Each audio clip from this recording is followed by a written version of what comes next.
છેલ્લા 2 દિવસથી ગુજરાતની અંદર અને ખાસ કરીને ઉત્તર ગુજરાતની અંદર વરસાદી માવઠું વાવાઝોડું થયું છે. ઘણી જગ્યાએ કરા પણ પડ્યા છે અને એના લીધે ઉત્તર ગુજરાતના ખેડૂતોને તમાકુ, ઘઉં, એરંડા, જીરું આ તમામ જેવા પાકોની અંદર મોટું નુકસાન થયું છે.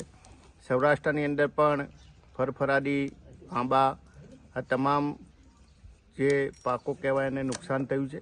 ગુજરાતની અંદર છેલ્લા ઘણા સમયથી વારંવાર કમોસમી વરસાદ, વધુ વરસાદ અને માવઠાથી ખેડૂતોની પરિસ્થિતિ એ બહુ ખરાબ બની છે. ખેડૂતોની આર્થિક પરિસ્થિતિ એ ખરાબ બની છે અને એના માટે આજે મેં કૃષિમંત્રીને પત્ર લખ્યો છે.